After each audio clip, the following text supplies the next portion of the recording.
Welcome. This is the Sales Leaders Playbook, and this is the podcast that gets inside the minds of Ontario's most driven owner-led businesses, from industrial suppliers to software company agencies to manufacturers, to really uncover how they're building, they're leading, and they're selling in a market that just really never stops changing. I'm Paul Tindall. I'm the CEO of Sandler Training, Phoenix Coaching Works. We're a business transformation advisors to sales-driven leaders. And this is the show that shines a spotlight on successful entrepreneurs who are still in the trenches, leading teams, chasing growth, and juggling demands of sales leadership and operations. And so each episode, it really explores the real stories behind growth. So how are these leaders generating leads? What's changed in their sales process in the last number of years? What's working? What's messy? What do they see as their big opportunity? So we're here not to just tell stories, but to open up real conversations about the moment that business owners don't really post about. Like, for example, hiring the wrong salespeople, watching deals die in the proposal stage, or hitting a growth ceiling with really no clear next step. And so at once engaging and subtly diagnostic, this podcast gives a guest a platform to shine while helping its audience of business leaders hear reflections of their own struggles, their own wins, and their own opportunities. So whether you're a business owner with a 10-person sales team or the president of a growing firm facing your next inflection point, this show brings you the unfiltered, practical insights of people walking the same path. And joining us today is Sahni Amit from Evron Computers. And Sahni is one of those leaders that fits the sort of the profile of what we're talking about. So welcome, Sahni. Thank you, and thanks to have me in your show. Well, not at all.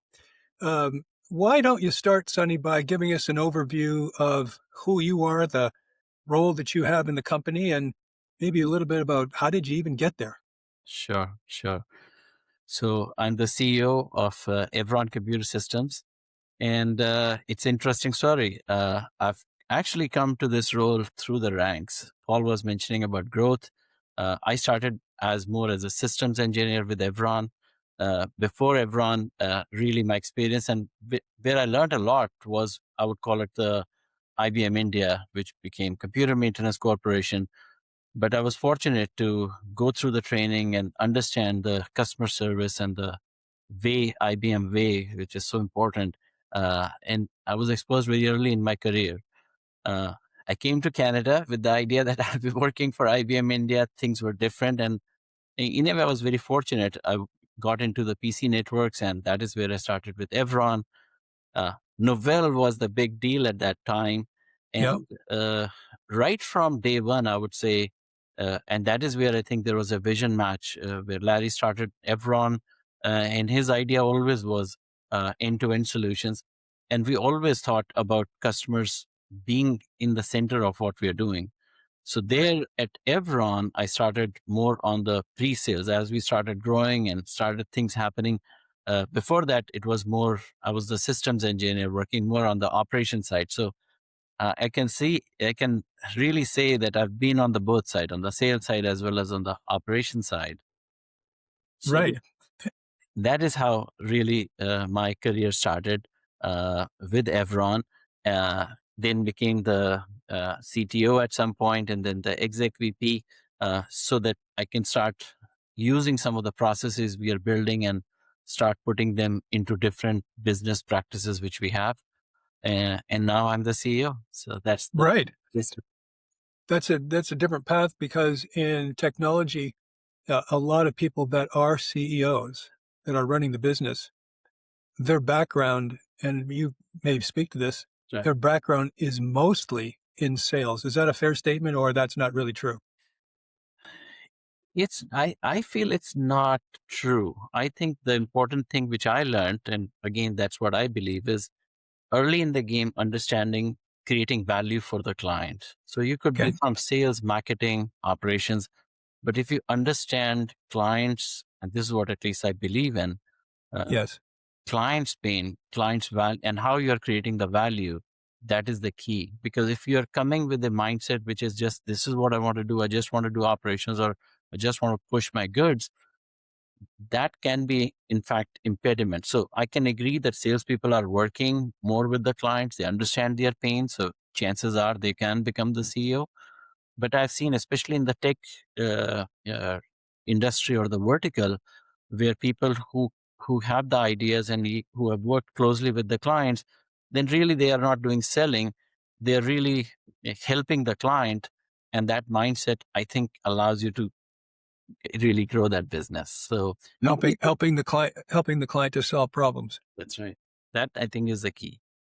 And isn't that kind of the definition of really good sales? That's right. You're helping clients solve problems. That's right. And then it is less of selling. I think it's establishing the trust, and it goes much beyond. Of course. So take us back to the beginning. Can you remember of when your first real sale at Evron occurred? Sure. So I'll put it this way. I did not even know. On the hindsight, I know I was doing the selling. I was more on the operation side, working with the client. And now I know I can put some names to the things which I was doing. I think I was the trusted advisor. They really liked what I was doing. And Trusted advisor. so I used to do is help them define what the roadmap for the year should be. So we'll be defining, working with the client in their boardroom. Hey, we need to do this. We need to do this. This is what is happening. And they were saying, yeah, that sounds good. Let's do that. And I'll be calling office and we'll be sending them the quotes. And so then that's where I think the sale was happening, not when we were sending the quote. And I think the not realizing, and that is very profound for me, going back to, did we understand the client's problem? Do we know what the solution which we are providing and how the outcome will be helping? So I started more, call it the pre-sales for the lack of better words, not exactly selling. I was not really in sales. I was more on the operations, leading that team, but getting involved heavily with the salespeople to make sure that the client problems are met and our solutions address their problems. That's how I started. And the reality is I'm still leading some of the sales teams, but my strength really is working with the client to truly understand their problems and defining and working internally how those solutions will fit. So I would say this is where I got into the sales, more in the pre-sales. What you would define as pre-sales. That's right. Finding out what the problems are. Exactly the problems is. Exactly. Right. And like doing a deep dive, finding out what the problems are, why do they exist, what's it costing, et cetera, et cetera. Exactly. I always believe that once we understand the value, that means, hey, if you're doing this, or whether it's my money or client's money, once we understand the value to the business, and value creation is very important in that sales process or the pre-sales process. Unless we are creating value, if we are, to me, we are obstacles. We are not helping. Right. And how do you know what value you can provide unless you have a deep understanding of what the problems are? Exactly. And what the impacts of those problems are, right? 100%. Right. So today, looking at your business today, what does growth mean to you? Is it about revenue? Is it about market share? Is it about team size? Is it something else? How do you define growth? I'll share something. When I started my career, the big thing was the numbers, right? Bigger server, bigger opportunities, bigger deal, and that I was relating is growth. Very quickly, I realized that growth means going back to the trust. And I think it's three ways. I would say having the trust or the growth in the trust with our clients, trust and growing those relationships with our staff, and thirdly, with our vendor partners. And once we are growing that, understanding what the client needs are, making sure that we are developing the solutions with the help of our vendor partners, that I see is the true growth. I think for growth, it's not just one marker, which is the revenue or the sales or the profitability. It is the long term, that what investments and results we are seeing from all three, and all three have to grow. So once those three things are happening, I call it, this is the three-legged stool. And you need to make sure all three legs are strong, and then everything rises. So now to me, the growth is really, when the clients are coming back to us and giving us a reference saying, not only they did a good job, here's a reference, go to another customer and they'll do a good job for me. And that to Hmm. me is the real growth, that we are doing something, we have understood the vertical, and we are truly creating those solutions. So summarize again, what are the three legs of the stool? So I would say the first is obviously the customer. So you need to make sure that you're growing and understanding those relationships with the customer. Second is really your own staff. Are we really making making uh, intentionally making sure that we are helping them grow in their journey, in their career, in their learning? And one of the things which we have worked with you, and that was very important, so that we are also intentional in growing their understanding, their knowledge. And third thing, obviously, is our vendor partners, because we cannot do everything alone. So we have relationship with people like Acumatica and Lenovo and Spire and Cisco and Microsoft. And we truly want to make sure that those relationships are nurtured and we are really aligning ourselves to where they are going. And I think that is where this is another part of our growth engine, so that these vendor partners are really helping us in our journeys, because I see we do the last mile, but we are really using their infrastructure to support that last mile. So I feel that is equally important in our growth journey. And if we are not paying attention to any one of these three, then that growth cannot be long term. For this long term growth, I feel you need to have all three in our space. Okay. So what then that leads me to, so then what's your vision for growth in the next 3 to 5 years? So our vision, I'll share with you candidly. We are planning to grow our organization 25% year over year on the revenue side. But going back, that is not just dependent on revenue. That means we want to make sure that, so what we do is we work very closely with our clients so that we can service their micro verticals. So we are putting a lot of investment in distribution. We have a Evron add-on for distribution, very specific to equipment, people who are renting or selling, and maybe this is used equipment. So what we feel is, as we get more vertical specific, we'll be able to address those client problems easily.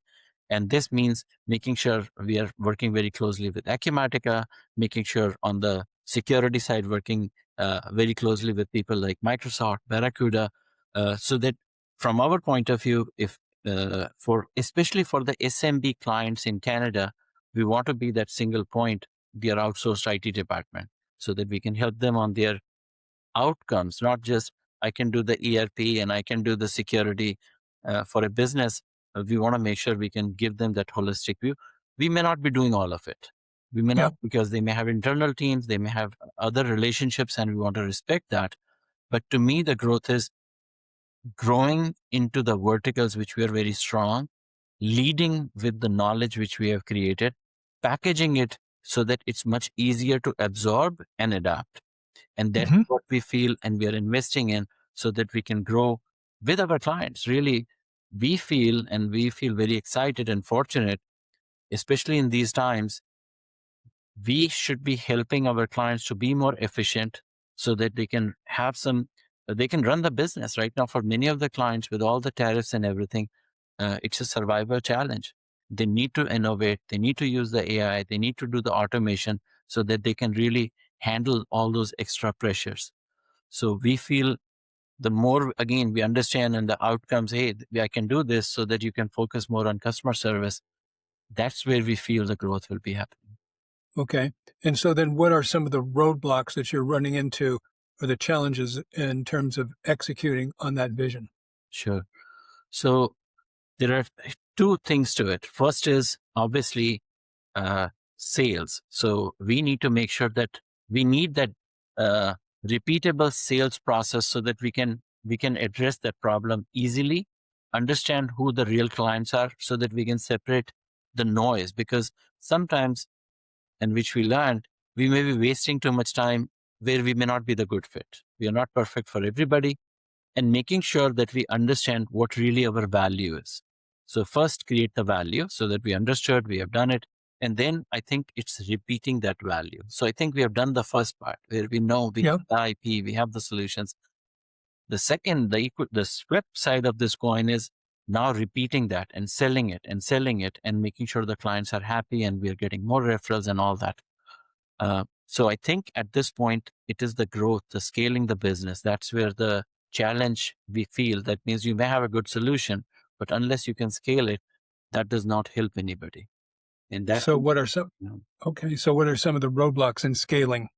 scaling, I would say, is making sure, and I think you touched on that point, hiring the right team, making sure you have the right team, they are trained properly, and then they can execute. So, so if you want to scale the business, we want to make sure that we have the right salespeople, making sure that they get trained, they understand what we are trying to do. Because again, we are doing solution selling. We're not selling widgets. We don't want to say, "Here's my cheaper widget," and Right. I can sell you. You're not selling a commodity. No. And that is why it is very important to have the salesperson having that empathy, understanding the vertical which they are serving, understanding the client challenges, and leading the conversation, not lagging. That is something which we are focused right now, so that we can scale our business. Yeah. Right. And when you think of the processes that you're following now compared to years ago, what are some of the biggest challenges in terms of the team's sales process now? How is that different from when you got started? In a way, some of the fundamentals are similar. Fundamentals always have been for us, be client focused, make sure that the value is created. But what if I look at the execution or the way we have to do, maybe I'll put it slightly differently. In the old ways, the ERP systems and the investments were very large, huge capital expense, huge upfront costs, large uh, uh, uh, service dollars to get that implemented. That means sales processes were very long. But after that, there was a lot of things, multi-million dollar projects, which we can work on. But things are changing. People want to get the results rather quickly. This is now the app world. People are used to, can download this app and show me the results. So I'll put it this way. Our sales process has to, in a way, match what the buyer's journey is. And that's the change. So where it was more education led, that means clients did not really know much, and we had to Yep. educate them and help them, and long sales cycles and big returns. Is many of those clients are already well educated. They already know exactly where they are. So that part of that sales process has changed. That means we need to have bigger velocity. We really need to be very focused. And the size of the deals are much smaller, so that we need to have bigger momentum, so that we have enough deals which we can work on. Size of the deals is smaller, but I think that's a huge opportunity. That means if we play the game and we are really helping the client, we should be able to help more clients. And the other trend, which I feel, is these are more subscription based. That means we can have and keep helping the client for years to come. So as opposed to transaction based. Exactly. So which used to be a big transaction with a long tail. Now you want to make sure that the sales process is aligned to what the buyers are looking for, immediate outcomes, what they're looking for. So that, I think, is a big change from the yesteryears. So your sales team is obviously an important, critical, important component to this whole vision of growth. Absolutely. Can you think of a situation where I'm asking really about a bad hire. Can you think of an example of a salesperson that you hired? You interviewed them, you looked at their resume, et cetera, and everything looked good. And you hired them and realized that they're just not working out anywhere close to what you thought based on all of the due diligence that you did beforehand. Do you have an example of that? Yes, I do. Unfortunately, we do. And with sales, I'll have to accept that it's a hard job and we have to make sure it's a good fit. And sometimes we get into the trap where the salesperson is doing sales job on us, not with the client. So they do a good job, in the interview process, and it appears they have the good referrals, good job experience, but still what we found, we were not, and we have to give them the benefit, because again, they have to understand the product lines, the processes, what we're doing. And that can be a very costly mistake. And then you realize it after several months that it may not be a good fit, and we have to Yeah. compromise. So yes, absolutely. We have gone through, unfortunately, few in the past where we had to find, and uh, we are trying to work through so that we can rather fail early than fail late. That is where it is, and I'm happy, Paul. Your team has been helping us. You're part of that hiring journey now, and I think I'm quite excited about that. That's a significant investment. Any hire is a very significant investment, and the more inputs we can get early, we appreciate it. Right. And it's probably, if it's going to be a bad hire in sales, it can be one of the most expensive bad hires, right? Yes. Because they're supposed to be responsible for revenue generation. They don't. In fact, it's you easy. Sorry, I interrupted. No, go ahead.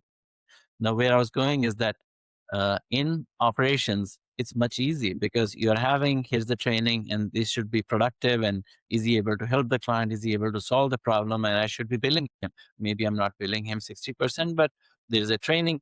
But I think it is a little easier to understand in the professional services area. In sales, it is because the sales cycles are longer, they are going through it. It can be it will be a more expensive mistake. Mhm. As you look ahead for the next sort of 2 years, what is the sort of the biggest growth transformation opportunity you can see? And what's the biggest risk on your radar? What's the biggest opportunity? What's the biggest risk? Hmm. I was thinking I won't be using the 2-letter word AI in this, but I think I'll have to use that. AI, when handled appropriately for business, I see uh, as a growth engine, that innovation, and it is a major disruptor once handled appropriately. Yes. And that is very important, handling it appropriately. And to me, it is uh, businesses adapting the innovation, which is AI led, can be a game changer. We are in the ERP business, and what we are finding, I'm just back from Seattle. I was attending one of the conferences from Acumatica, Yes. and it is really, really exciting. And I see how and we are very focused on our SMB clients in Canada. That is Yeah. always in my mind. And Right. you see all those things which we could be helping the clients with, whether it is their accounts payable process, whether it is error handling, whether it is notifying them. So that is already available. That means we can start helping these clients, and which goes back to how do we create value? And some of these things where a human will be going through line by line, and these are the invoices which have to be entered and they have to be checked and processes. These things can be baked into the process. And I'm not saying replacing, but it helps remove some of those mind boggling data entry tasks to where they could be more customer focused. So I see innovation and technology helping us, but adaptation is very important so that people are using it in the right way. And there may be some concerns with staffing and all that. So handling so that people are embracing the change, I think that will be a big challenge as you start bringing in these tools. Uh, uh, Making sure that the organization, the secret sauce remains and those people remain, but they're focusing more on the values they can create for their clients so that they can get away from those repeated manual tasks. And some of them are serving the clients in a better way. So I see the opportunity, but there's a challenge too. So here we are. This is February the 6th, 2026. Right. And what's been in the news in the last week that pertains to publicly traded software manufacturers is basically a complete meltdown of their stock price. It's been a stock market crash, literally, for software manufacturers. Because the story out there in the whether rightfully or wrongfully, is that AI is going to replace the need for and this is obviously a gross simplification. AI is going to replace the need for all these various software vendor manufacturers that are out there.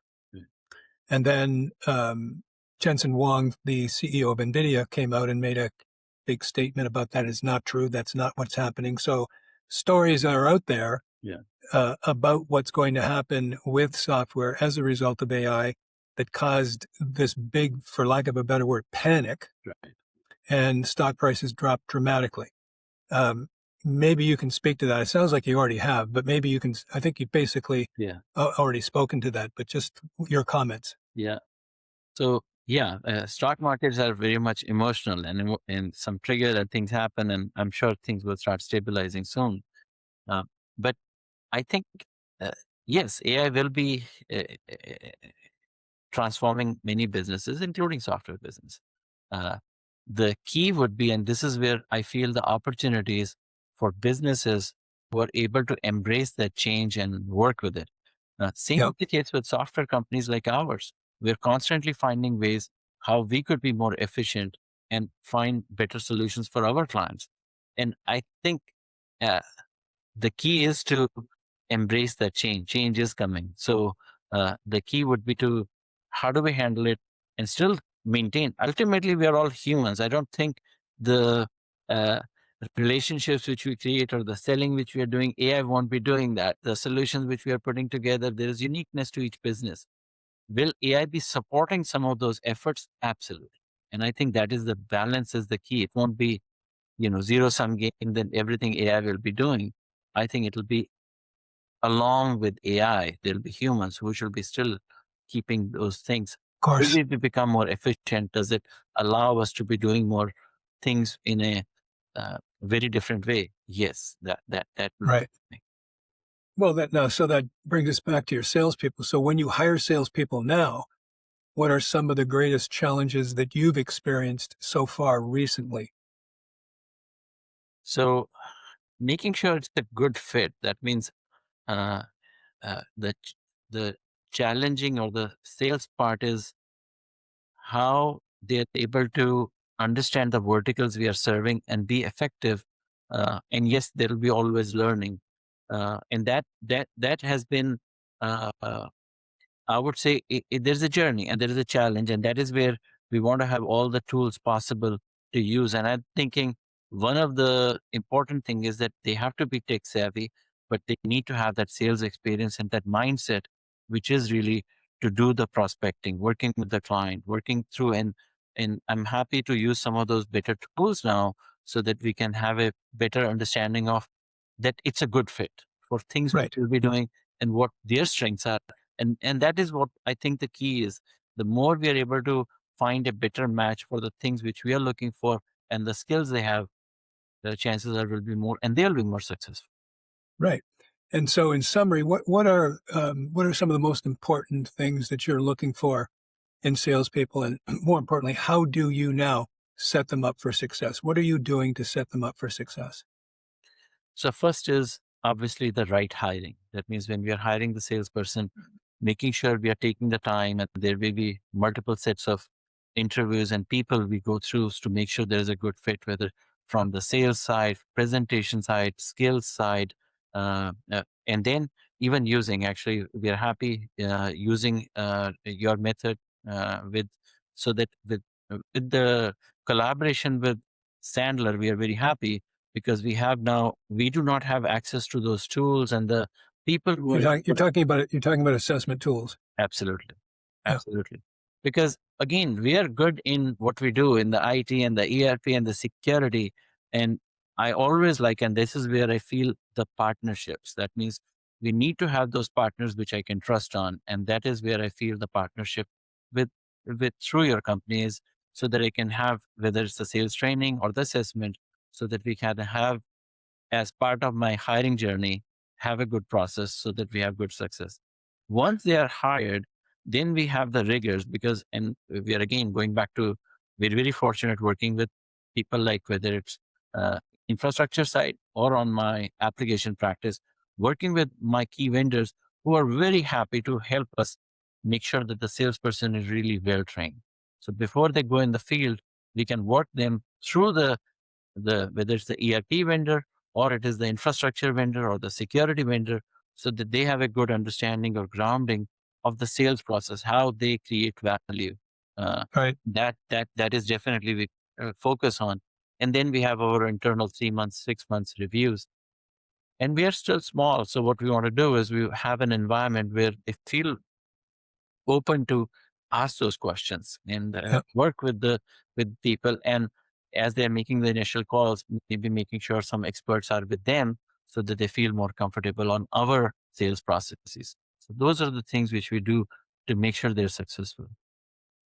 And when you started with Evron, you did not start, obviously, as the CEO. No, I did not. But thinking about your own leadership, what's been the hardest adjustment you've had to make in the company's growth when you think of your own leadership? The hardest adjustment you've had to make? So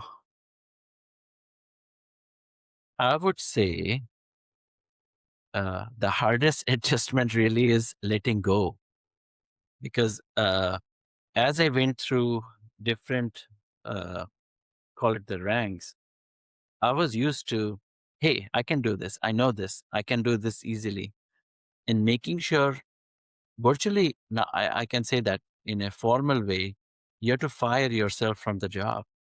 That is what that most difficult part is, that we have to start thinking, hey, I want to be doing this.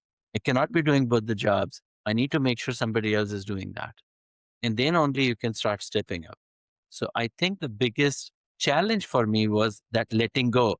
That means I still want to be that CEO who can, oh, no, you can do this. And then it is, no, no, you let them do. Maybe they'll take a little bit longer this time, but they'll learn. And accepting that there'll be some change. It may not be perfect, but letting go so that you are developing your team as you go through and become a more successful leader. I'll put it this way. Right on. That has been the Ex- difficult thing for me. Excellent advice. And my last question, if you could give one piece of advice to an Ontario business owner who's just hit some sort of growth ceiling, what would it be? So I'll share my experience on that.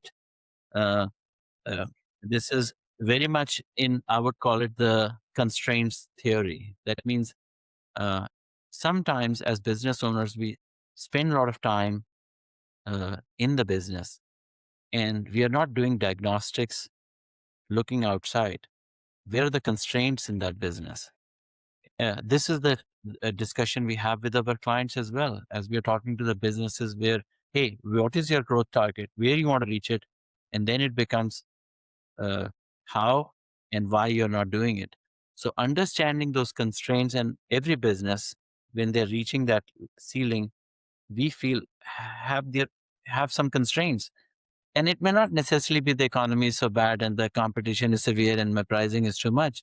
Is really going, 3 why deep, understanding why this is happening and really what is the core problem to get to the next level. And of course, then that will create another constraint.